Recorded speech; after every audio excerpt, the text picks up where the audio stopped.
कन्या राशि के तमाम दर्शकों का आज के कार्यक्रम में बहुत बहुत स्वागत, अभिनंदन। आप सबको हर हर महादेव। मित्रों, हम बात करेंगे कन्या राशि अगस्त के महीने के राशिफल को लेकर के 2024 के अंदर अगस्त माह में क्या संभावनाएं बन रही हैं, किन चीज़ों के लिए आपको आगे प्रयास करना चाहिए, क्या सावधानी रखनी चाहिए और अंत में उपाय की भी साथ साथ में चर्चा करेंगे। नए दर्शक हैं तो फटाफट एक निवेदन भी रहेगा आगे बढ़ने से पहले, अगर आप पहली बार चैनल पर विजिट कर रहे हैं या चैनल को अभी तक सब्सक्राइब नहीं किया तो चैनल को सब्सक्राइब करके बेल आइकन का बटन आप लोग जरूर प्रेस कर लीजिए। यहाँ अध्यात्म, ज्योतिष, रत्न, वास्तु, राशिफल, इन तमाम लोग चीज़ों को लेकर हम लोग समय समय पर चर्चा करते हैं।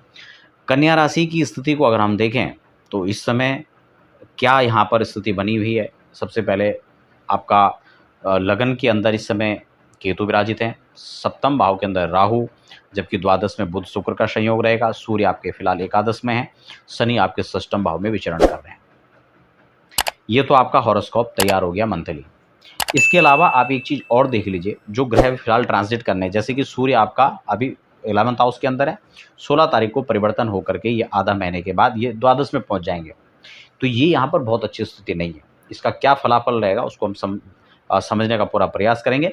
फिलहाल 16 तारीख को सूर्य ट्रांजिट करेंगे, 24 को शुक्र नीच के हो जाएंगे और 26 को मंगल परम शत्रु यानी मिथुन की राशि में चले जाएंगे। ये फिलहाल गोचर को समझने का थोड़ा सा एक तरीका है।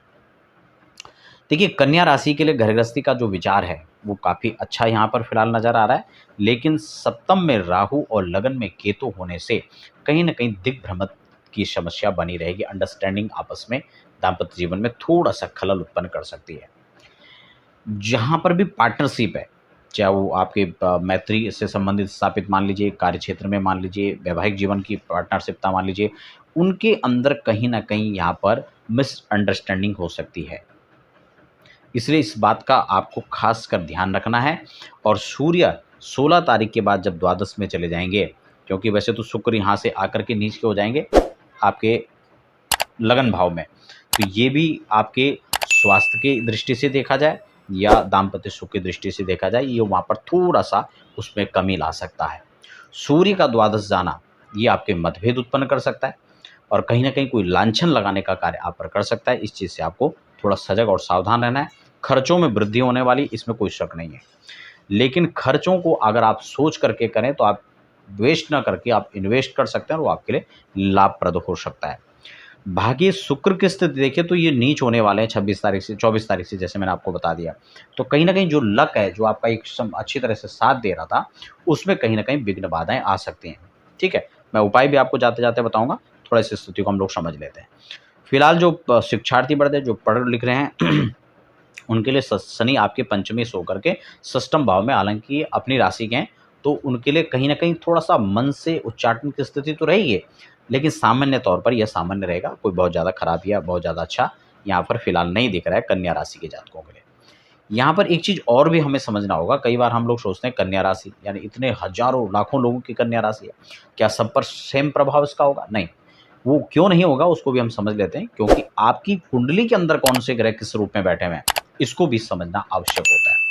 कई बार जो प्रतिकूल हमें नजर आ रहा है वो अनुकूल हो सकता है। मान लो कि जैसे हम शुक्र की स्थिति पर हम बात करें, वो नीच के हो जाएंगे, आपकी कुंडली में भी शुक्र नीच के हैं तो ये और ज़्यादा कष्टकारी हो जाएगा। अगर वहाँ पर वो उच्च के हैं तो ये आपको जो है इसका नेगेटिव असर जो है वो ना के बराबर ही मिलेगा।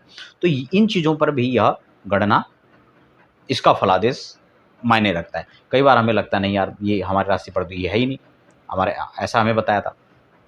तो इन चीज़ों को भी अपनी कुंडली के साथ मैच करके जरूर देखना चाहिए, उस हिसाब से उसको समझना चाहिए। कारोबार, नौकरी पेशे से जुड़े हुए जो हैं, धन की स्थिति को देखा जाए तो 24 के बाद शुक्र नीच के होने से कहीं ना कहीं थोड़ा सा इसमें काम में डिले हो सकते हैं और जो पैसे हैं वो कहीं ना कहीं आपके फंस सकते हैं। तो इसलिए इस बात को भी आपको ध्यान में रखना होगा। पैसे लेन देन के हिसाब से हो या उधार आप दे रहे हैं, तो उसको भी थोड़ा सा आप लोग ध्यान में रखें। ठीक है ना, जिनका नियमित कारोबार है, पैसों का इस हिसाब से नियमित लेन देन होता है, तो उन लोगों को खासकर यहाँ पर देखना है कि किस व्यक्ति को देना है, कैसे देना है और किस समय में देना है या नहीं देना है। ठीक है ना, तो ये खासकर आपको धन से जुड़ी हुई जो बातें हैं उसको मैं आपको यहाँ पर बता रहा हूँ। खासकर जो dairy product, film industry, artisan, beautician, इन सबको थोड़ा सा यहाँ पर देखना पड़ेगा, क्योंकि इन लोगों के लिए वह समय बहुत अच्छा नहीं गुजरेगा। इसलिए आपको माँ भगवती जगदम्बा की उपासना करनी है और भगवान शिव का रुद्राभिषेक करने के बाद आपको माँ भगवती का अलग से पूजन, श्रृंगार और छोटी छोटी कन्याओं को उनको जो श्रृंगार का सामान है वो उनको आप उनको डोनेट करेंगे तो इसके शुक्र से जुड़ी हुई समस्याएं वो कम से कम आपको इफेक्ट करेंगी। भगवान शिव को आप शुक्रवार और सोमवार, शनिवार ये 3 बार तो निश्चित कर लीजिए, बाकी नियमित हो रहा है तो बहुत अच्छी बात है। आप दुग्ध के साथ उनका जलाभिषेक करें। स्फटिक श्रीयंत्र घर में रखना आपके लिए बहुत अच्छा होगा। अपने कार्य क्षेत्र में रखेंगे तो और भी अच्छा है। इन सब चीज़ों का आपको ध्यान रखना है।